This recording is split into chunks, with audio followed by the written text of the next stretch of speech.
Qu'est-ce que la dominance? La dominance, est-ce que c'est lorsqu'un chien n'écoute pas? Lorsque le chien se couche au sol? Mais c'est quoi les vraies questions à se poser en lien avec la dominance? Est-ce que c'est une méthode éducative? Est-ce que les méthodes punitives peut-être ont un petit peu plus la dominance? Est-ce que c'est une forme de jeu? Est-ce qu'il y a des chiens qui vont jouer plus au niveau du sol?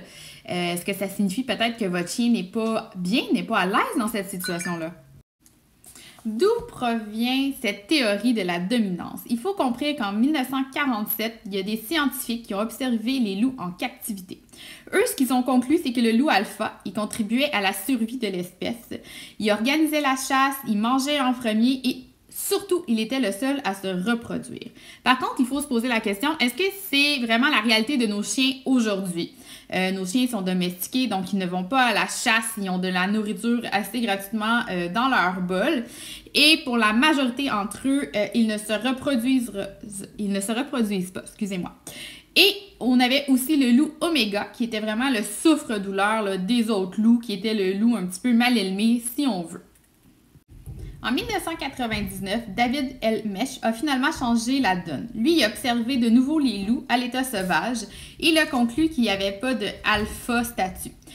La vision de sa théorie, c'était la vision compétitive jusqu'alors mise en avant fait désormais place au principe d'organisation familiale. Les loups à l'état sauvage vivent et se déplacent en famille, constituées de loups parentales et leur progéniture. Les compétitions sont inexistantes, donc les bébés mangent souvent en premier. Tout le contraire de ce qu'on avait vu en 1947. Et les bagarres sont plutôt rares. Donc, il n'y a pas de dominance, il n'y a pas de loup alpha, il n'y a pas de loup oméga non plus dans cette nouvelle étude. Donc, les humains continuent de propager ce mythe. Pourquoi? Parce qu'il y a une très grande incompréhension du comportement du chien vis-à-vis les humains ont beaucoup de difficultés, ils savent pas non plus, c'est souvent c'est pas de mauvaise foi, c'est juste qu'ils sont vraiment pas au courant. Et surtout, on projette les idéaux sociaux sur nos chiens. Donc, on veut l'attrait du leadership, hein? On aime vraiment ça, on veut que notre chien nous écoute, donc on dit qu'on est dominant et que le chien est dominé. Donc, il faut peut-être plus se poser des questions si je comprends vraiment bien mon chien. Est-ce que je comprends son langage aussi canin? Peut-être que c'est un manque de connaissances. Donc, à ce moment-là, il faut juste pousser un petit peu plus ses recherches. Et il faut comprendre aussi que le chien évolue, donc les théories évoluent, puis il faut comprendre que malheureusement, trop à tort, on propage ce mythe-là, qui définitivement, avec les dernières études, démontre qu'il n'y a pas de dominance chez le loup.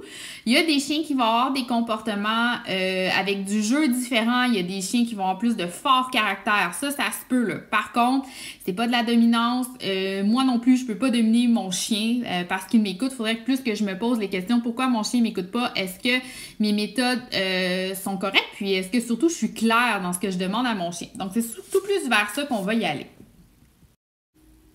Donc, depuis, les méthodes positives d'entraînement diront que la théorie de la dominance a vraiment beaucoup diminué parce que c'était souvent une théorie qui était plus utilisée en punition. Et c'est vraiment pas ce qu'on prône, nous.